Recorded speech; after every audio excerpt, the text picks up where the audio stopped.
Mona Lisa, single life ভালো লাগছে নাকি কনজুগাল লাইফটাই বেশি ভালো ছিল?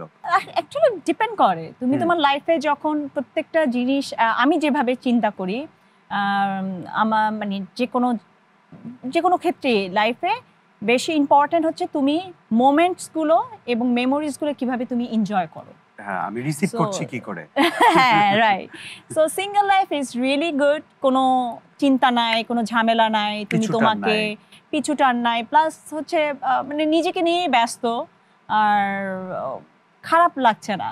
এখন ডাবল হতে গেলে অনেক কিছু চিন্তা ভাবনা, অনেক কিছু ব্যাপার আছে। তো এই যে ধরো ঠুস করে বিয়ে করছো আর ঠাস করে ছেড়ে দিছো, এই জার্নিটা আমাদের সঙ্গে শেয়ার করো, যে এই কনজুগাল লাইফটা হঠাৎ করে, আমরা তো মোনালিসাকে চিনি, মোনালিসা অ্যাজ এ পার্সন অনেক ম্যাচিওর, বাট আমার কাছে কেন যেন মনে হয়েছে যে he was not your mister perfect. So ওই জায়গাটা থেকে তুমি আগে ভাবো নাই, পরে ভাবছো কেন? দেখো, তোমার কোয়েশ্চেনের মধ্যে কিন্তু অ্যান্সারটা তুমিই দিয়ে দিছো।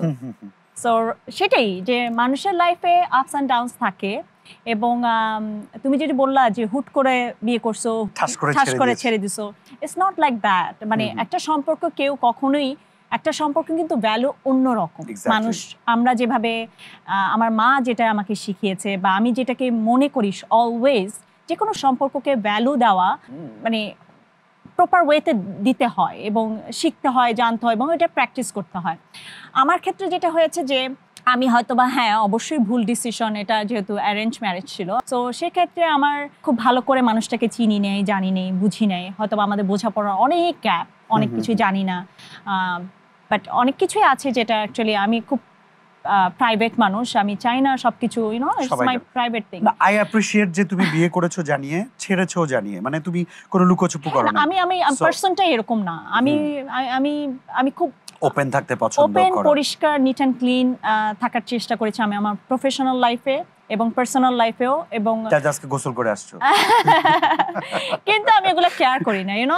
আমরা হয়তো বেশি হাইলাইটেড কারণ দর্শকরা আমাদেরকে ভালোবাসে, দেখতে পছন্দ করে, জানতে পছন্দ করে। আসলে এখানে একটা ব্যাপার আছে মোনালিসা, ব্যাপারটা হচ্ছে আমাদেরকে, আমাদের সমাজ, আমাদের পরিবার এমনভাবে বোঝায় বিয়েটা যে কত বড়, এবং বিয়েটা সবকিছু, একটা মেয়ে সংসার ভাঙা মানে ওর জীবন, ওর সবকিছু শেষ। আসলে কিন্তু ব্যাপারটা এমন না, এমন না। আবার ঠিক আছে, কিছু কিছু ক্ষেত্রে এই জিনিসগুলো অনেক বেশি ইম্পর্টেন্ট আমাদের লাইফে, কারণ আমরা যদি এই জিনিসগুলো সিরিয়াস ভাবে যদি না নিই, তাহলে তুমি লাইফের মিনিং খুঁজে পাবা না, রাইট? তোমার মনে হবে সবকিছু ইজি।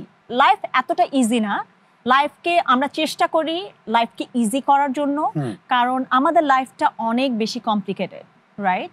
বাট আমরা ডে বাই ডে চেষ্টা করি কতটুকু স্মুথ করা যায়, কতটুকু সুন্দরভাবে নিজেকে কম্প্রোমাইজ করে ভালো থাকা যায়, নিজেকে ভালো থাকা যায়। হ্যাঁ, সো প্রতিনিয়ত আমরা এটা চেষ্টা করছি। সো মোনালিসা ভালো আছে আলহামদুলিল্লাহ, অনেক অনেক ভালো আছে। এক অরিজিনাল হাসিটা এখন বের হইছে, বুঝছো? জামাই নামটা বলার পর কেমন জানি একটু sorry x, anyway so past is past, I don't care. তোমরা কি একই এলাকার? দেখা হয় তোমাদের? ইউএসএ তেই তো উনি আছেন। আমি অ্যাকচুয়ালি এগুলো জানিও না, বুঝি না, আর কিভাবে অ্যানসার দিতে হয় আমি এগুলা না, বলছি যে তোমার এক্স, আমি কোনো কিছুই পাস্ট নিয়ে কথাই বলতে চাই না। ওকে, let's talk about present.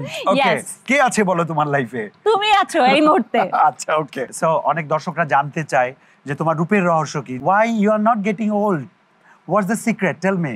The secret is আমার দর্শকদের ভালোবাসা, কারণ তারা চায় না আমি, আমার বয়স হয়ে যাক, আমি বুড়া হয়ে যাই, সেটা চায় না। তারা এত ভালোবাসে আমাকে, আমার মনে হয় এই কারণে আমার বয়স বাড়ছে না। আর এই যে গ্ল্যামারাস, আমরা মোনালিসাকে যেমন দেখেছি, আমি বলবো মোনালিসা আগের চেয়ে আরো বেশি সুন্দর হয়ে গেছে। So how did it happen? American costume, আমেরিকার টয়লেট্রিজ এর কারণে? ওটা না, ওটা ওরকম না। আমার মনে হয় আমি বেশি পরিশ্রম করি এই কারণে। আচ্ছা।